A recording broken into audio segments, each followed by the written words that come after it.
Tonight I'm talking about a piece of news that in any functional system viewer would have been step 1 against this person, but here in India it's step, 57, and more of a formality than any actual justice. Puja Khedkar, you remember her, the poster girl of fraud who penetrated the Indian Administrative Service with caste and disability documents that were fake or undeserved. Well, her OBC non-creamy layers certificate has finally been cancelled by the Maharashtra government. Yes, the very same fraudulent certificate that allowed her to waltz into the IAS by pretending to be underprivileged while sitting on piles of wealth and property. The same certificate that should never have existed. The same certificate that allowed her to take from those who actually deserved it. That certificate has now been cancelled.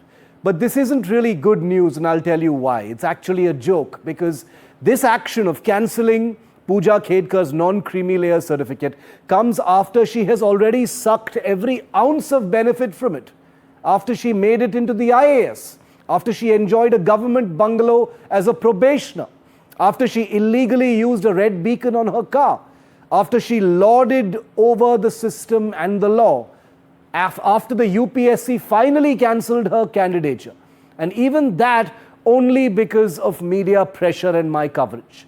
She then ran to the courts and got herself protection from arrest. For 9 months, from August last year to May this year, Puja Khedkar was untouchable. She still actually is by the law. The Delhi police refused to summon her. The Maharashtra government, for all its bluster, kept its hands tied. And then, for good measure, she was granted anticipatory bail by the Supreme Court because apparently she's not a mafia don. But in effect, she has behaved like a mafia don. Brazen, powerful, pretending to be underprivileged and secure in the knowledge that the system will bend to shield her. And she was right. That is the amazing irony, because it has from the very start, and it is still doing so. Her caste certificate was her looting weapon. And even now that it has been cancelled, where is the punishment? Where's the accountability? She isn't in jail. She isn't being interrogated. She isn't even being chased.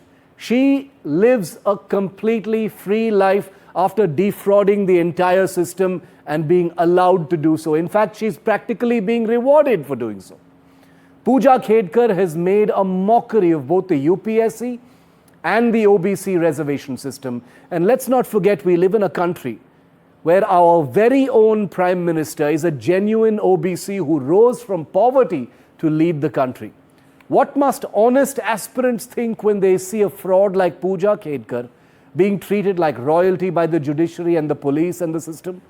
So the question I'm asking tonight is simple. Why is Puja Khedkar being protected? Yes, her non-creamy layer OBC certificate has been cancelled now. But who benefits from her impunity?